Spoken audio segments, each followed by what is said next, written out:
রামায়ণের পাতায় আমরা হনুমানের বীরত্ব, লঙ্কা দহন বা গন্ধমাদন পর্বত তুলে আনার কাহিনী অনেকবার শুনেছি, কিন্তু লোকগাথা এবং কিছু আঞ্চলিক পুরাণে মহাবীর হনুমানের এমন কিছু কাহিনী রয়েছে যা বেশ বিস্ময়কর এবং সচরাচর আলোচিত হয় না। তেমনই একটি আশ্চর্য কাহিনী হল হনুমানের লেখা রামায়ণ এবং তার নিরহংকার ত্যাগের গল্প।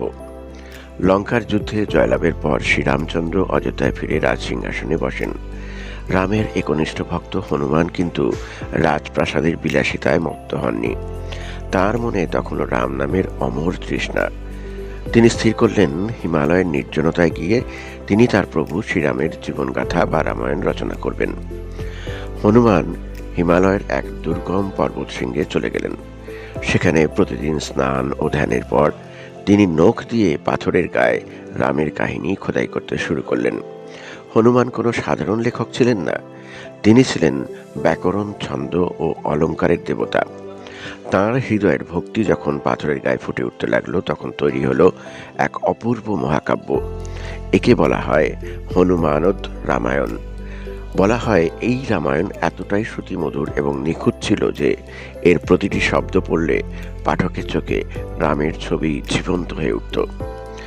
এদিকে মহর্ষি বাল্মীকি তার অমর সৃষ্টি রামায়ণ রচনা শেষ করেছেন। তিনি মনে মনে বেশ গর্বিত ছিলেন যে তিনি জগতের সেরা রামকথা লিখেছেন। নিজের পাণ্ডুলিপিটি নিয়ে তিনি হিমালয় গিয়েছিলেন মহাদেবকে উৎসর্গ করতে, আর সেখানেই তার সঙ্গে দেখা হয় হনুমানের। হনুমান মহর্ষিকে সসম্মানে প্রণাম জানিয়ে তাঁর পাথরের গায়ে লেখা রামায়ণটি দেখান।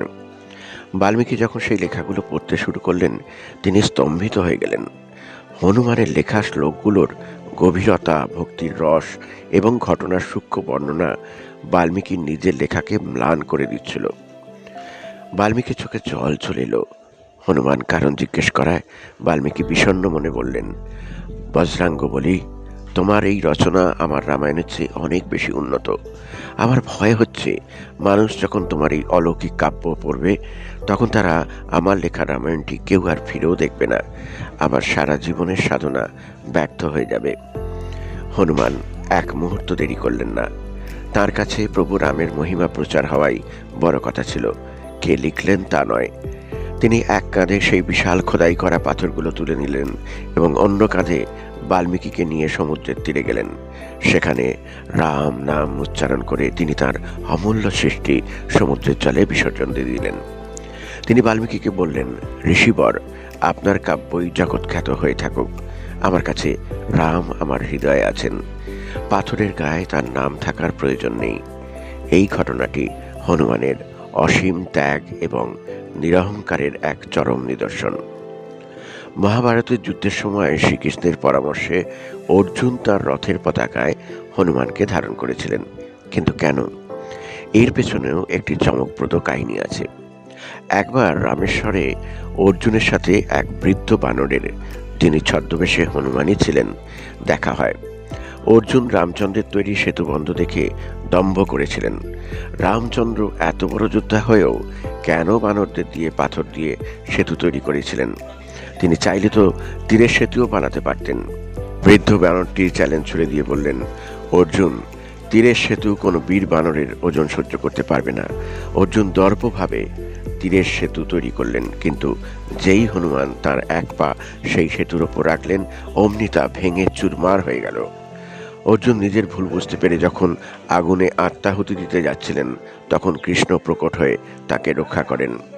পরবর্তীতে হনুমান কথা দিয়েছিলেন যে ধর্মের যুদ্ধে, অর্থাৎ কুরুক্ষেত্রের যুদ্ধে, তিনি অর্জুনের রথের ধ্বজায় বসে থাকবেন এবং অর্জুনের রথকে শত্রুর মারণাস্ত্র থেকে রক্ষা করবেন।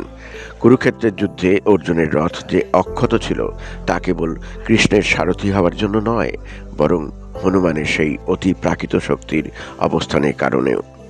পুরাণ মতে হনুমান হলেন অষ্টর চিরঞ্জীবীর একজন, অর্থাৎ পৃথিবী ধ্বংস না হওয়া পর্যন্ত তিনি সশরীরে বর্তমান থাকবেন। কলিযুগেও যেখানেই রামকথা পাঠ হয় বা ভক্তিভরে রামকে ডাকা হয়, সেখানে হনুমান অদৃশ্যভাবে উপস্থিত থাকেন বলে ভক্তরা বিশ্বাস করেন। অদ্ভুত কিছু তথ্য। সূর্য যখন গুরু, হনুমান সূর্যের কাছে শিক্ষা গ্রহণ করেছিলেন। সূর্য যখন আকাশপথে চলতেন, হনুমানও তার সমান্তরালে পাল্লা দিয়ে উড়ে শিক্ষা লাভ করতেন। পঞ্চমুখী রূপ। ঐরাবণকে বধ করার সময় হনুমান 5টি মুখে প্রদীপ নেভানোর জন্য পঞ্চমুখী রূপ ধারণ করেছিলেন। বরাহ, নরসিংহ, গরুড়, হয়গ্রীব এবং হনুমান। হনুমানের এই কাহিনীগুলো আমাদের শেখায় যে শক্তি মানে কেবল আস্ফালন নয়, বরং শক্তি মানে সেবা, বিনয় এবং চরম মুহূর্তে ত্যাগের ক্ষমতা। হনুমান কেবল একজন বানর দেবতা নন, তিনি হলেন জ্ঞান ও কর্মের এক অনন্য সমন্বয়। আজকের মতো ভিডিওটা এখানে শেষ করলাম। আবার দেখা হবে পরবর্তী ভিডিওতে। ভালো লাগলে চ্যানেলটি সাবস্ক্রাইব করে পাশে থাকবেন। ধন্যবাদ, ভালো থাকবেন।